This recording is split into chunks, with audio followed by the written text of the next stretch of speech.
Do you know the difference between these words? 来て、切って、聞いて、 In English, we sometimes lengthen syllables or shorten them for emphasis or impact. To the Japanese ear, however, these are totally different words.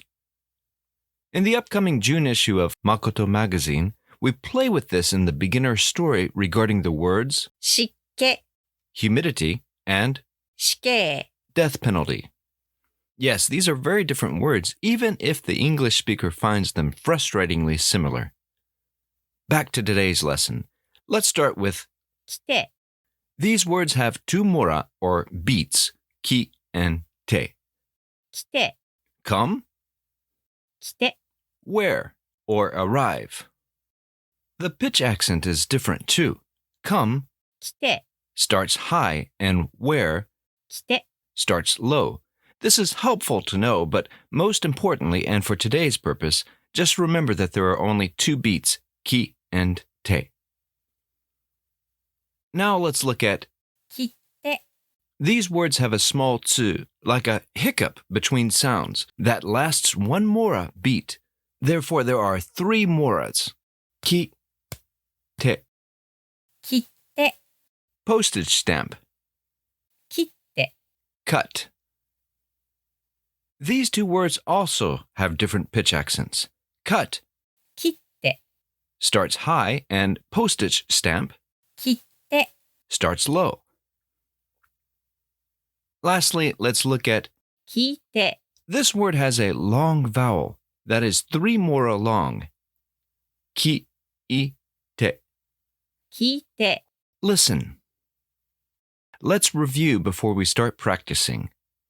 来て、来て、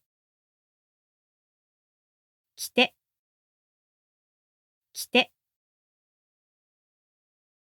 切って、切って、切って、切って、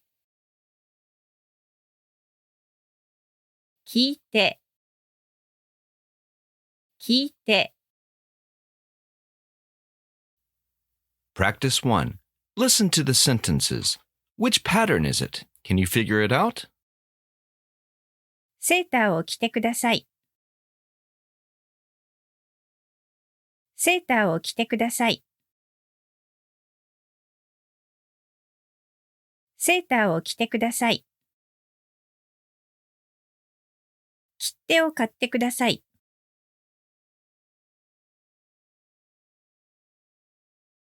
切手を買ってください。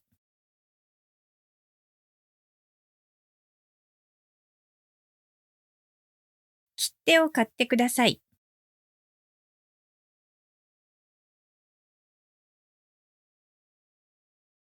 こっちに来て。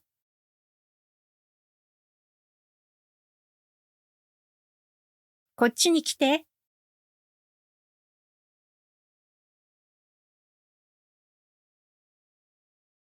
こっちに来て。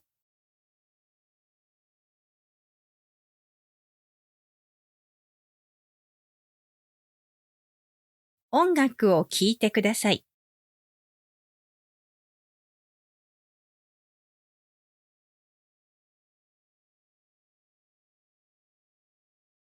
音楽を聴いてください。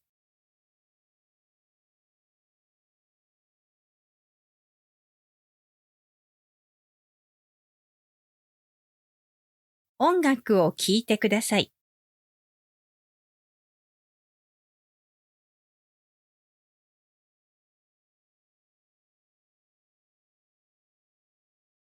髪を切ってください。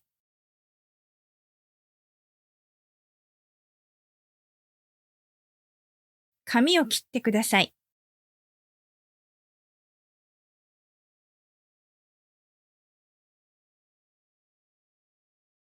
髪を切ってください。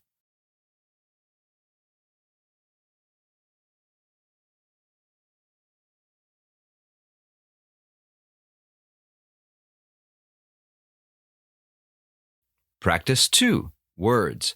Listen to the following words. Which pattern is it and what does it mean? 切って、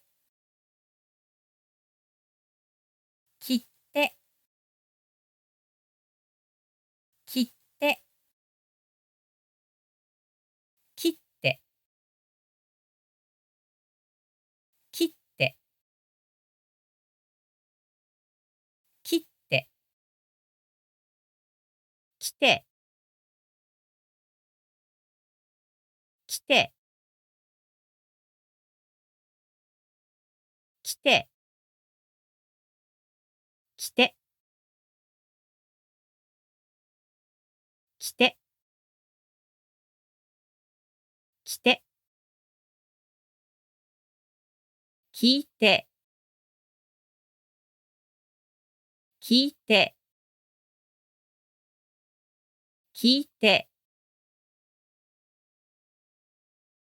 If you still have trouble keeping these straight, practice makes perfect. Memorize the example sentences while keeping the pronunciation and pitch accent in mind. This will help you keep them straight when you need to recall them in a conversation. See the lesson page link in the description for more practice. Until next time. 皆さん、頑張りましょう。チャンネル登録してね。